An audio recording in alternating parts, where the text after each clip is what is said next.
안녕하세요. 저는 2024년 봄 서울 강남역 이번 출구에 있는 한 카페에서 여러분께 제 이야기를 들려드릴 김순이라고 합니다. 30대 초반의 평범한 여성처럼 보이겠지만 사실 제 손은 지금도 떨리고 있습니다. 많은 분들이 알아야 할 이야기이기 때문에 용기를 내어 이 자리에 섰습니다. 저는 1990년대 북한, 특히 고난의 행군 시기에 겪었던 끔찍한 경험과 그 속에서 어떻게 살아남았는지, 그리고 어떻게 여기까지 오게 되었는지에 대한 이야기를 하려고 합니다. 꽃제비, 즉 거리를 떠도는 아이들 중 한 명이었던 제 이야기를 지금부터 시작합니다. 배고픔이라는 이름. 1995년 함경북도 청진시 7살 소녀였던 저는 매일 배고픔에 시달려야 했습니다. 엄마, 배고파요라는 저의 외침에 어머니는 대답조차 할 수 없었습니다. 3일째 굶고 있었기 때문입니다. 배급소는 문을 닫았고 공장도 멈춰 섰습니다. 아버지 역시 일자리를 잃었습니다. 집에는 쌀 한 톨, 옥수수 한 알조차 없었습니다. 어머니는 힘없이 저에게 시장에 가서 무엇이라도 주워 오라고 말씀하셨습니다. 청진시장은 붐볐지만 살 수 있는 물건은 없었습니다. 바닥을 보며 떨어진 곡식 알갱이라도 찾으려 애썼습니다. 그때 한 할머니께서 옥수수 몇 알을 손에 쥐어주셨습니다. 저는 감사한 마음으로 옥수수를 움켜쥐고 집으로 달려갔습니다. 하지만 집에 돌아왔을 때 어머니는 이미 싸늘하게 식어 있었습니다. 엄마. 저는 울부짖으며 어머니를 흔들었지만 어머니는 다시는 깨어나지 않으셨습니다. 1995년 겨울 어머니는 그렇게 돌아가셨고 일주일 뒤에는 아버지마저 돌아가셨습니다. 7살 저는 부모님을 모두 잃은 고아가 되었습니다.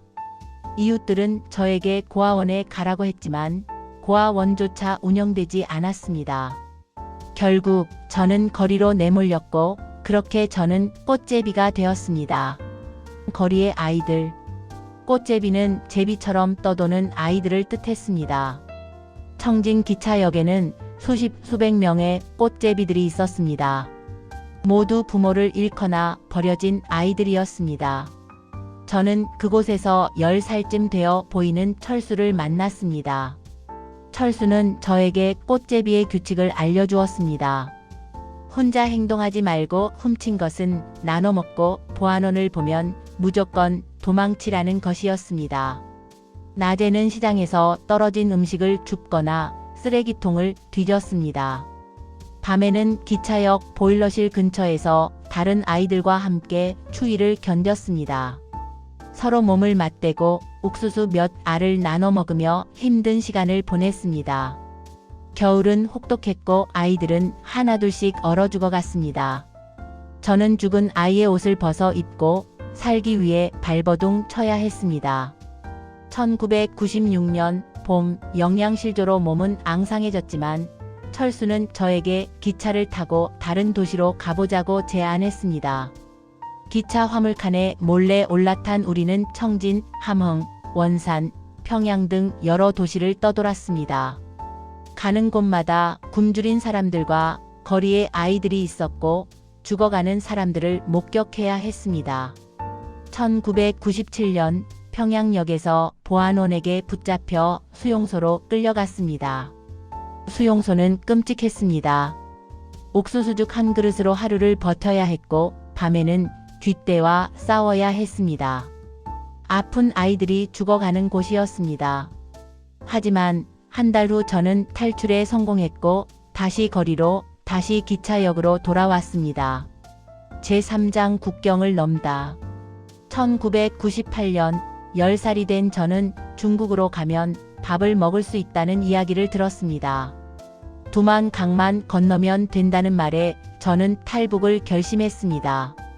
함경북도 무산 국경 마을에서 저는 두만강을 마주했습니다. 물은 차가웠지만 저는 헤엄칠 줄 몰랐기에 걸어서 건너야 했습니다. 경비병들의 총소리가 울렸고 저는 물속으로 몸을 숨겼습니다. 간신히 중국 땅에 도착하여 살 수 있었습니다. 중국에서의 악몽. 중국은 천국이 아니었습니다. 조선족 마을에서 숨어 다니며 중국 공안을 피해 다녔습니다. 어느 날 한 남자가 저에게 밥을 주며 집으로 데려갔습니다. 하지만 그곳에서 저는 인신매매를 당해 40대 중국인 남자에게 팔려갔습니다. 저는 그의 며느리가 되어 밭일과 집안일을 하며 학대받았습니다. 2년 후 한국 선교사의 도움으로 저는 탈출 계획을 세울 수 있었습니다.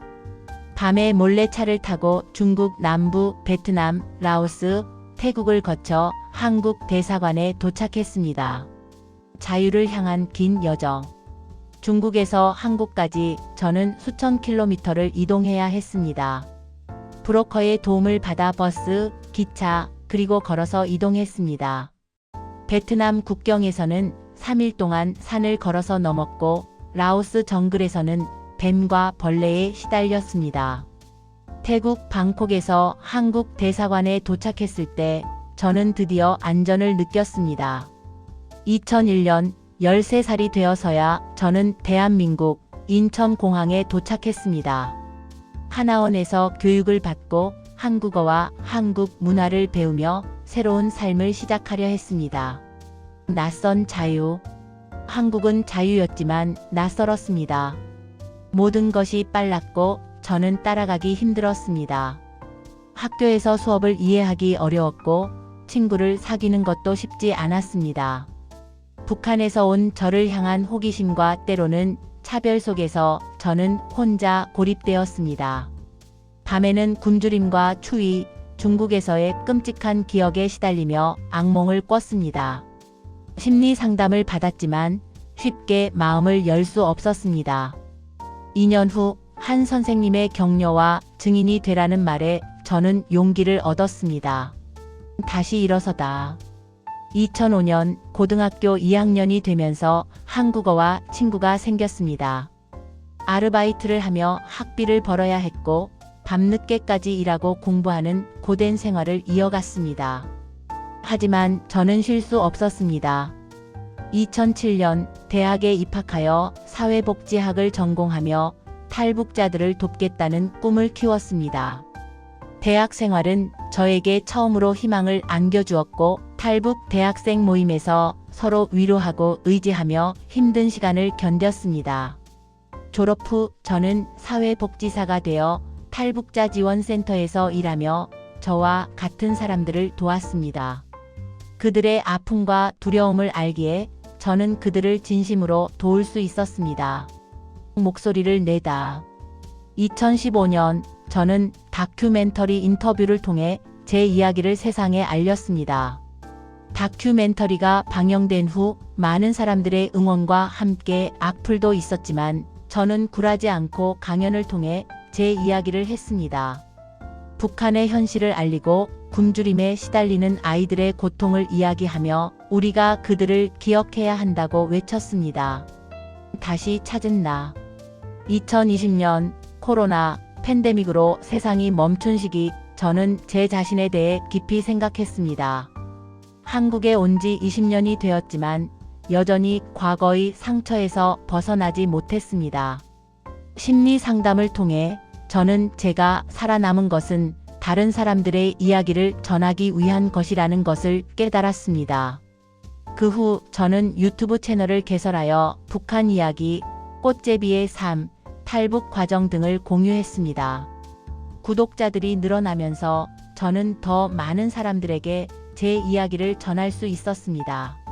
북한의 남은 아이들에게 2024년 봄 저는 중국 국경 지역에서 북한 아이들을 돕는 프로젝트에 참여하게 되었습니다.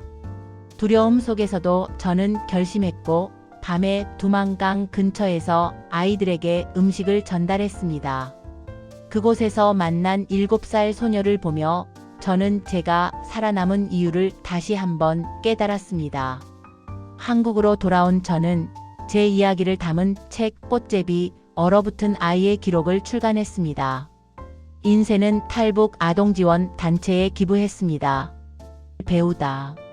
2022년 저는 탈북자 지원센터에서 일하는 김민수 씨를 만났습니다. 그는 저를 이해해 주었고 천천히 다가왔습니다. 저는 그에게 마음을 열었고 2023년 봄 우리는 결혼했습니다. 결혼을 통해 저는 새로운 가족을 얻었고 북한에 남겨진 아이들을 평생 기억하고 돕겠다고 다짐했습니다. 새로운 생명. 2024년 가을 저는 임신했습니다. 곧 엄마가 될 저는 두려움 속에서도 뱃속의 아기에게 따뜻한 집과 사랑을 줄 것을 약속했습니다. 그리고 아기가 자라면 엄마의 이야기를 들려주며 세상의 어려운 아이들을 잊지 않도록 하겠다고 다짐했습니다. 우리가 기억해야 할 이름들. 2024년 11월 강남역 카페에서의 인터뷰를 마치고 저는 11월의 차가운 바람을 맞으며 생각했습니다. 지금 북한에서 추위에 떨고 있을 아이들을 함께 기차역에서 잤던 철수, 수용소에서 만난 영희, 두만강을 함께 건너려던 영수를 기억하며 그들의 목까지 잘 살겠다고 다짐했습니다. 그리고 그들의 이야기를 세상에 전할 것을 맹세했습니다. 우리가 기억해야 할 아이들, 북한, 중국, 그리고 세계 곳곳에 버려진 아이들의 이름을 불러주고 그들의 이야기를 들어주고 그들의 꿈을 이루어주는 것이 제가 평생 할 일이며 우리 모두가 해야 할 일입니다. 이 이야기는 실제 탈북 꽃제비들의 증언을 바탕으로 재구성되었습니다. 부디 이들을 기억하고 돕는 데 함께 해주십시오. 이 이야기가 가슴에 와닿으셨다면 좋아요와 구독, 댓글, 공유 부탁드립니다. 북한 어린이 돕기 후원에도 함께 해주시면 감사하겠습니다. 시청해주셔서 감사합니다.